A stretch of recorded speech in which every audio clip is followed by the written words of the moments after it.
Right, welcome back. So we're having a look at another example of solving our equations and invoking our friends in the white sheet, as it were. Alright, so what we've got is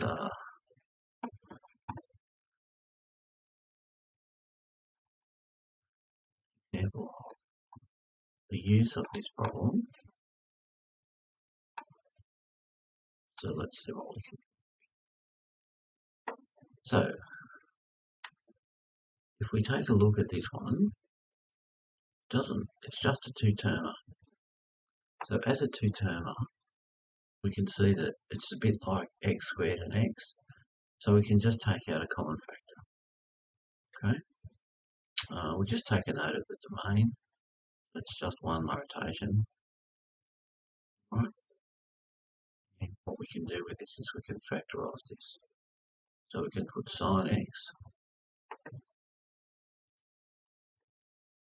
The other part of the factoring was,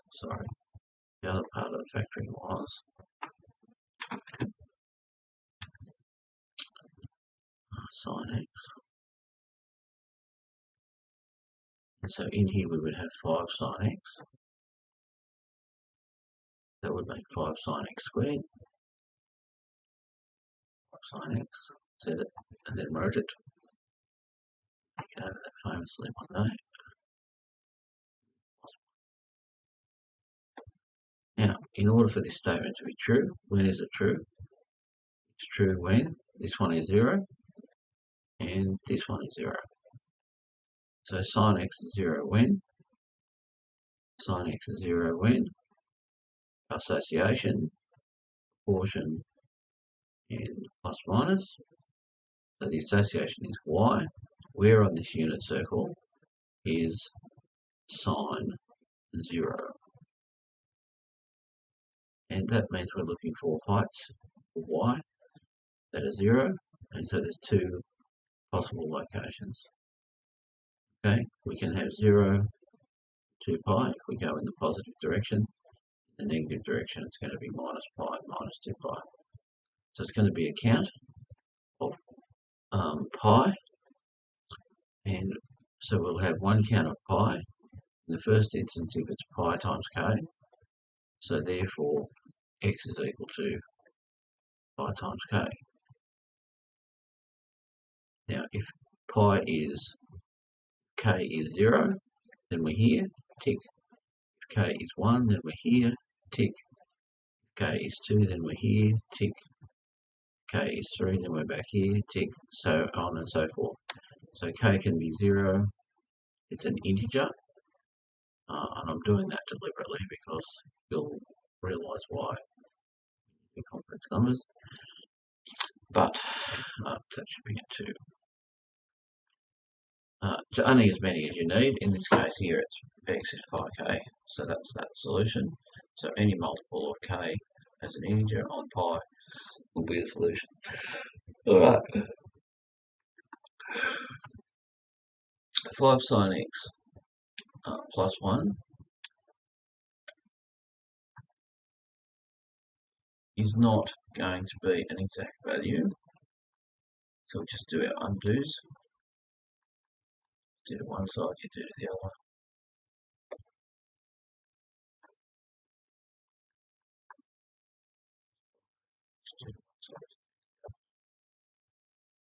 Sine x is equal to minus 1 over 5. And sine x is y over hypotenuse, isn't it? So we could draw scaled y over hypotenuse. So 1 to 5 is the ratio. Now sine is negative, so where is sine negative? Sine's positive here, but it's negative here. So it's not x is negative, x and y would be negative, that would make an overall sign of positive. So that's out. So the triangle's got to be here. Hypotenuse of 5 and y of minus 1. So that theta there is the thing that we're looking for. So in this case, it's not going to be a case of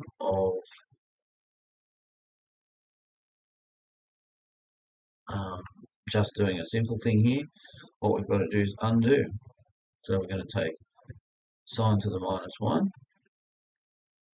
sine, and sine to the -1 of -1/5, keeping in mind. And so x will be equal to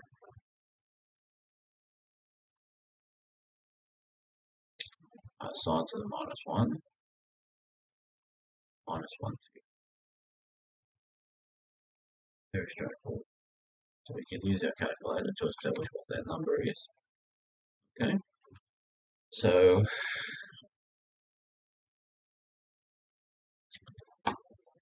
what else have we got? The other quadrant is x is negative and y is positive. X is negative here and y is positive. So that will also give the same ratio, 1 to 5. So that's also the angle. So fortunately this one is pi, subtract whatever that angle is.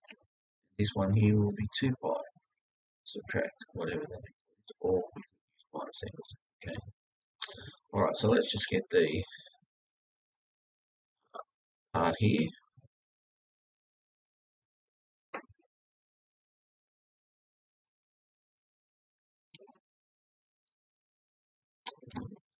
Radians.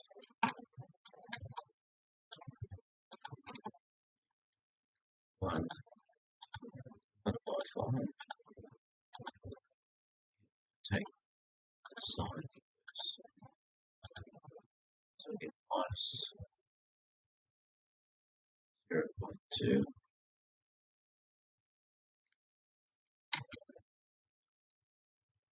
One, 3, 5, 7, 9. 2, 8.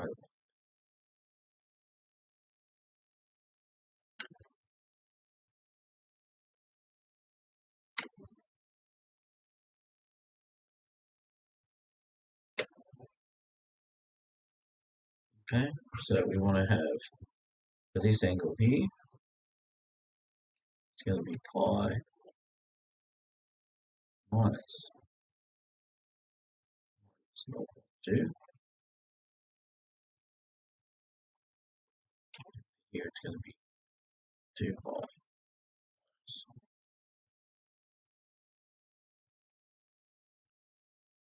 going to be equal to something. Let's have a look.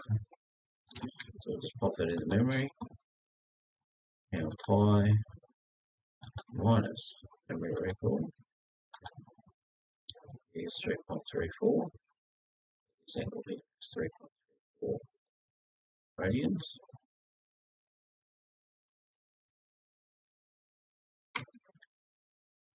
And we do it again for 2 pi. 2 pi minus 2 times pi equals minus memory recall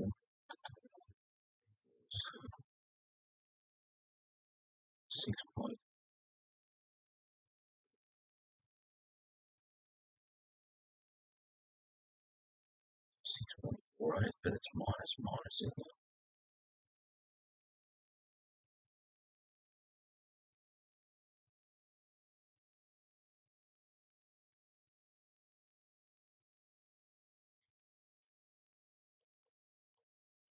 Alright, so 3.34 minus 6.08.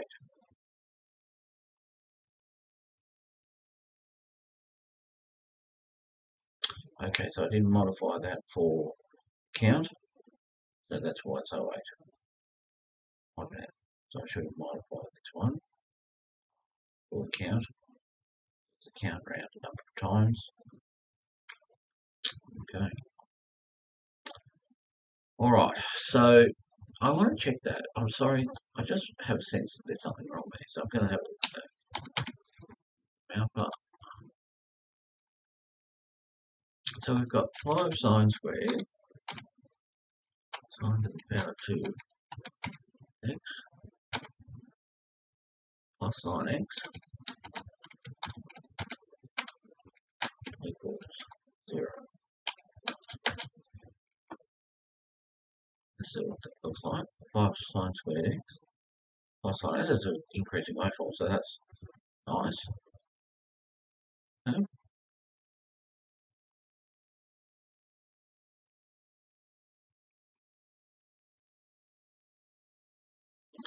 The 2 pi n minus sine to the minus 1, 2 pi n plus 1, so that gets us to the pi.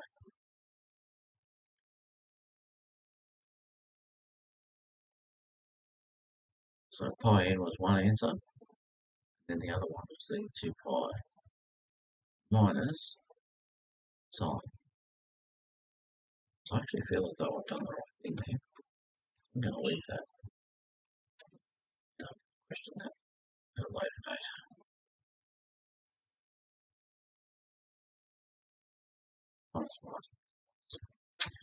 Okay, so let's keep moving. We've got solve 2 cos squared. Now, of course, it doesn't resolve easily. It could be written this way.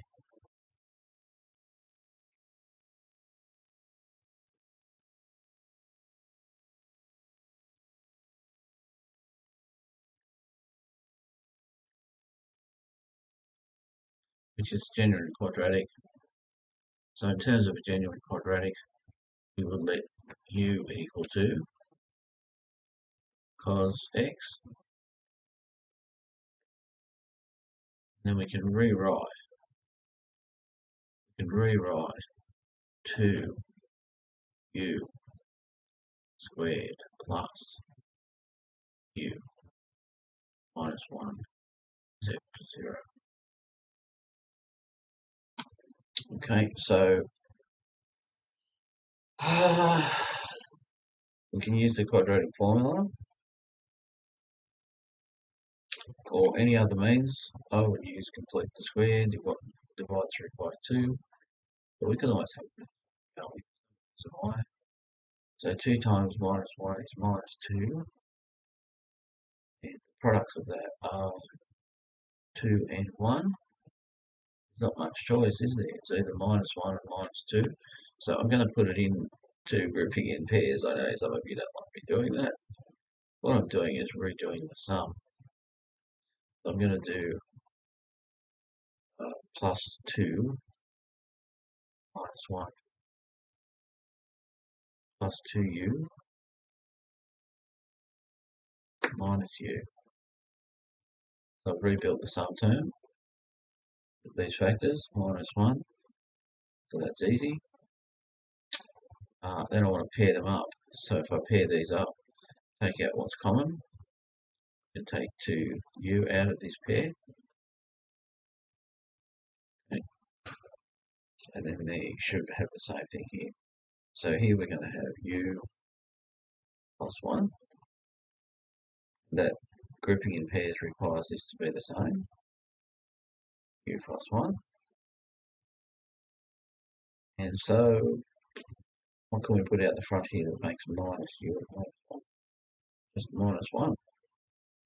So our two parts are 2u minus 1. It's a factor, as is u plus 1.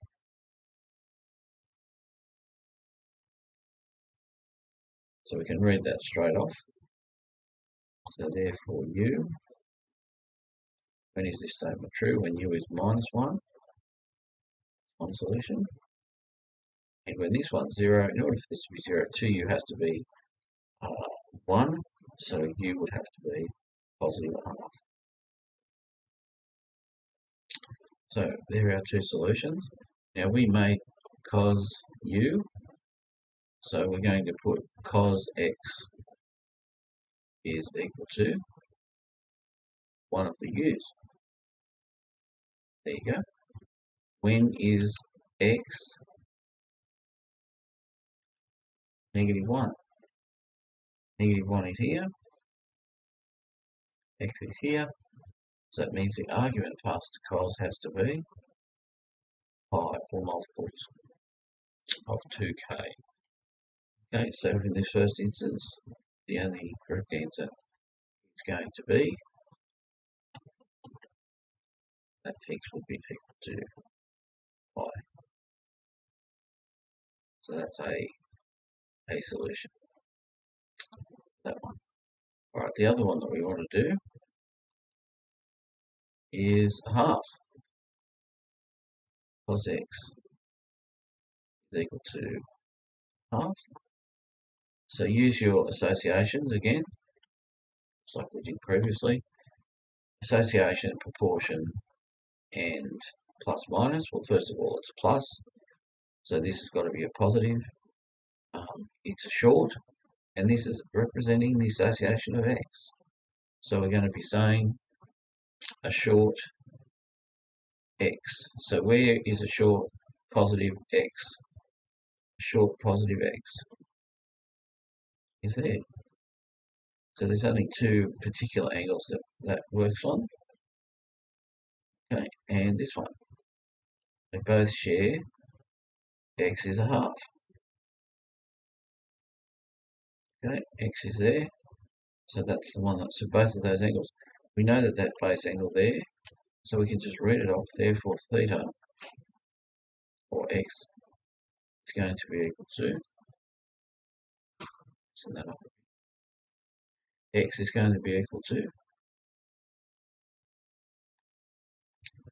60 degrees has the smaller denominator, and then we have to do a 60 degree count.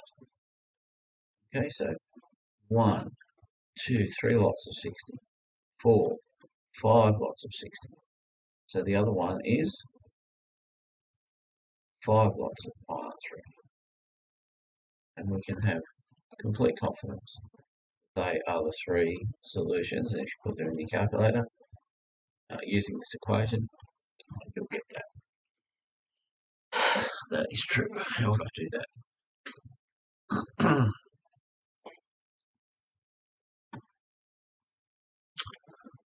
Alright, we could put that into wolf and we could do that. So there you go.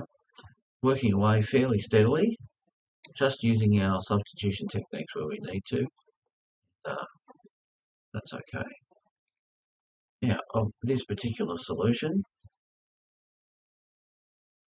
is there anything that we need to be concerned about?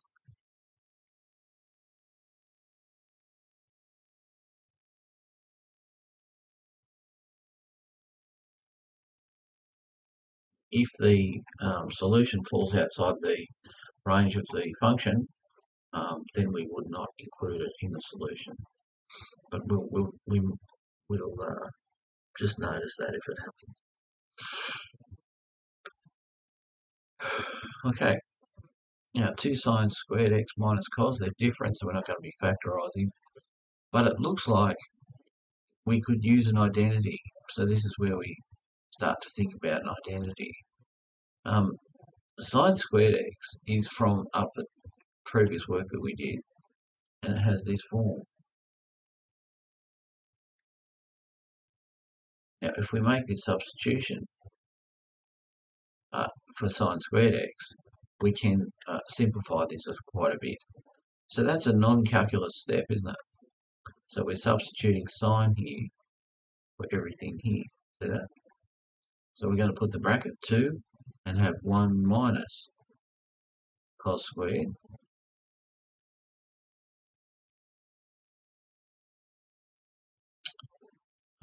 bracket, finishing off the equation, minus cos x. Now, of course, we'll have to do the expansion and do some sums, but other than that, we've solved this now. It's become a bit of a doddle. So we're doing the expansion. So we're going to get 2 minus 2 cos squared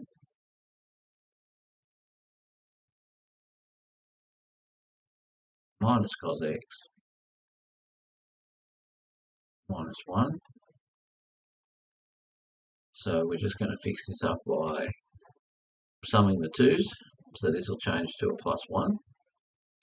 So minus 2 cos squared x minus cos x, and 2 minus 1 is just 1, equals 0. So what we can do here is then think about just solving for 2 cos squared. Now, is there any particular issue that we need to take notice of here? I'm not so sure about that.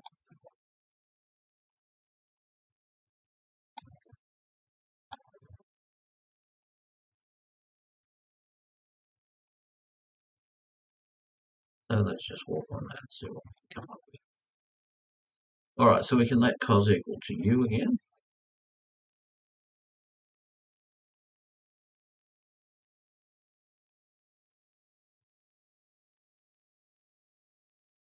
And we'll end up with a quadratic.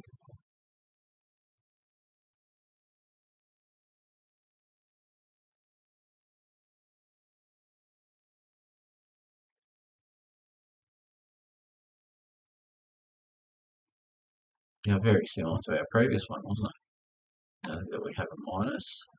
Okay, and you can multiply through if you want to, but just doing that other thing that I was doing, factors of minus 2 are still plus or minus 2 and 1. So I'm just going to keep going with that. I think that's a bit of fun. Rebuild the sum term. I might be completely wrong. Wouldn't be the first time in my little experiment here. So minus u, we might go for minus u. Let's go for minus 2 plus 1. Minus 2u because of the factor plus u plus 1 is equal to 0. So we can pair these up, take out what's common. We can have minus 2u, and we'll get a u, and plus 1. That means we'd have a u plus 1 over here, and just a 1. That would give us what we need. So then we get minus 2u plus 1 and u plus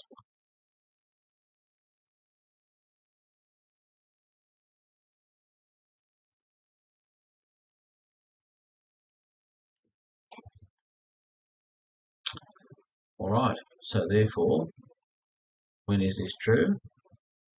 This is true when u is equal to minus 1. This is true when minus 2u is equal to minus 1. So minus 2u has to be equal to minus 1. So that means u is going to be a half. Okay, so a half. Half of 2 is minus 1, minus 1 plus 1. Minus 1 plus a half. Oops, it's exactly the same solution set. Okay, so we've got the same solutions. Pi on 3 for the same reasons. Cos minus 1, cos positive half, pi. So it's played a bit of a trick on us, hasn't it? Okay, so therefore x equals c proves. Bit of fun. Alright, we've got 2 to go. I think I'll come back and do those in a video. Back soon.